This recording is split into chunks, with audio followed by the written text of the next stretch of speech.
এটা কি দেখতে পাচ্ছেন? কি মাছ? এটা হচ্ছে ইলিশ মাছ, আমাদের নদীর ইলিশ মাছ। সামনে আমাদের নদী আছে, তাই সেখান থেকে আজকে বিকেলবেলা কাজের ছুটির জন্য আমি বিকেলবেলা ঘুরতে গিয়েছিলাম।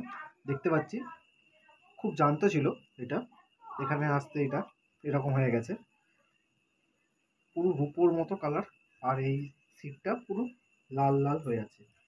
কত সুন্দর দেখতে পাচ্ছেন ইলিশ মাছটা। আজকে আমি ইলিশ মাছের একটা রেসিপি করছি। এবার এই যে ইলিশ মাছটাকে আমি ভালোভাবে পরিষ্কার করে নেব। আগে প্রথমে ইলিশ মাছের এইগুলোকে কেটে নেব।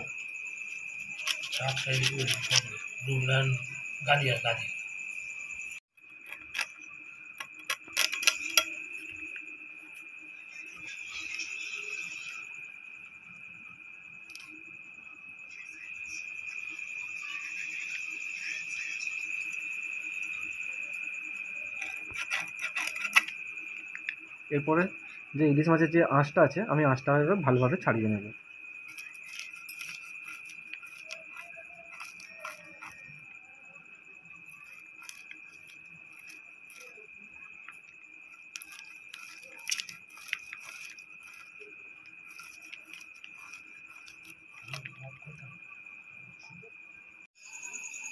আঁশটা ভালোভাবে ছাড়ানো হয়ে গেছে। এবার আমি ইলিশ মাছটাকে এই যে মাথার কাছে যে কানকোটা আছে, এই কানকোটা আমি কেটে বাদ দিয়ে দেবো।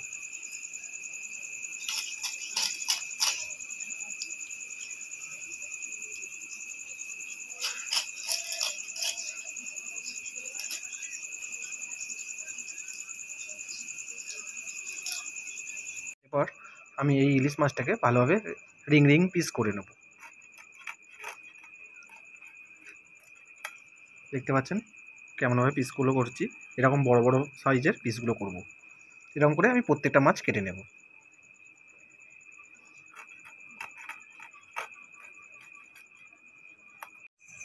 দেখুন ইলিশ মাছের পিসগুলো আমার রেডি হয়ে গেছে, কাটা হয়ে গেছে। কেমনভাবে কেটেছি দেখতে পাচ্ছেন। এগুলোকে আমি ভালোভাবে ধুয়ে নেব, তারপর রেসিপি শুরু করব।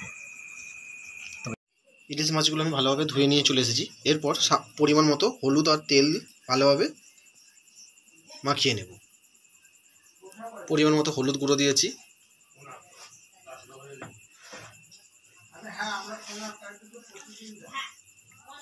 পরিমাণ মতো লবণ নিয়েছি, আর এখানে পরিমাণ মতো আমি সর্ষের তেল দিচ্ছি। এটাকে ভালোভাবে আমি মাখিয়ে নেব।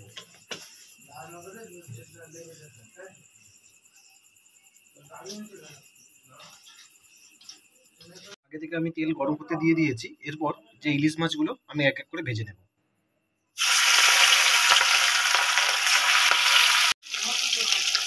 দেখুন ইলিশ মাছগুলো আমি ভালোভাবে একটু নাড়াচাড়া করে ভেজে নেব। বেশি লাল লাল করে ভাজবো না, খুব হালকা আঁচে আর হাফ কাঁচা অবস্থাতে আমি ভেজে নেব। ইলিশ মাছ আমার ভাজা হয়ে গেছে, আমি এবার ইলিশ মাছগুলোকে তুলে নিচ্ছি। দেখতে পাচ্ছি কত সুন্দরভাবে ভাজা হয়ে গেছে ইলিশ মাছগুলো।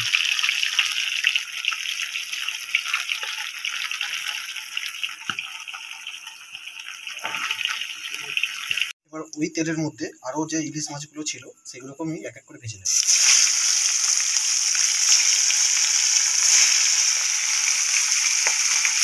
ইলিশ মাছটা করার জন্য যে মশলাগুলো আমি আগে থেকে রেডি করে রেখেছি, এখানে আছে জিরে বাটা, সর্ষে বাটা। সর্ষেটা একটু বেশি করে নেবো কারণ আমি করতে চলেছি সর্ষে ইলিশ। আর এখানে শুকনো লঙ্কা আছে, আর একটা তেজপাতা, আর এখানে পোস্ত বাটা। এটাকে আমি নিয়ে আজকে সর্ষে ইলিশ করতে চলেছি। কড়ার মধ্যে তেল গরম আগে থেকে হয়ে গেছে, আমি এবার তেজপাতা দিয়ে দিচ্ছি। 3টে শুকনো লঙ্কা আমি চেলা করব না, গোটাই দিয়ে দেবো।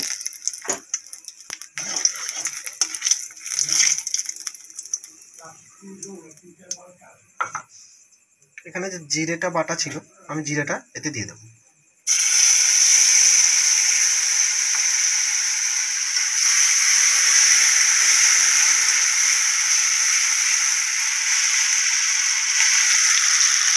এখানে যে পোস্তটা বাটা ছিল আমি এটা দিয়ে দিই।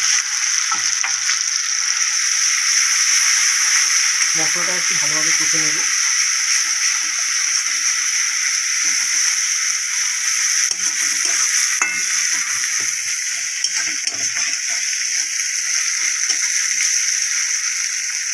এরপর সামান্য পরিমাণে এখানে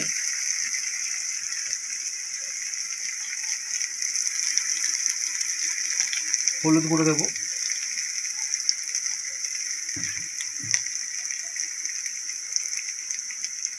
লবণ দেব,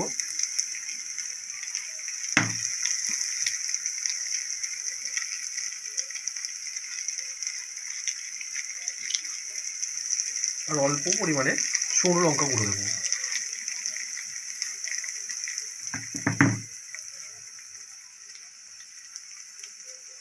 অল্প পরিমাণে কালো জিরে ছিল সেটা দিয়ে দেবো।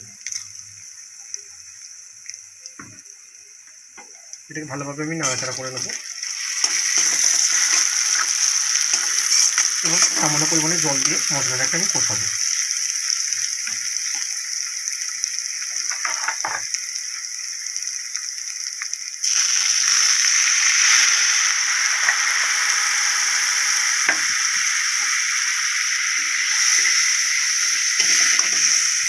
দেখুন ঝোলটা ভালোভাবে ফুটছে। আমি এবার যে ভাজা রাখা যে ইলিশ মাছটা আছে আমি এগুলো দিয়ে দেবো।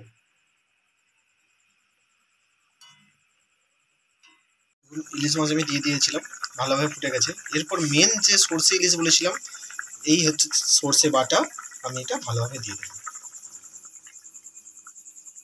কিছুটা আমি একটু ফুটিয়ে নেব, ফুটিয়ে তুলে নেব। একটু না, দেখুন আমার সর্ষে ইলিশ রেডি হয়ে গেছে, দেখতেই পাচ্ছেন কত সুন্দর হয়েছে। আপনারা কমেন্টে জানাবেন কেমন হয়েছে। দেখতে পাচ্ছেন।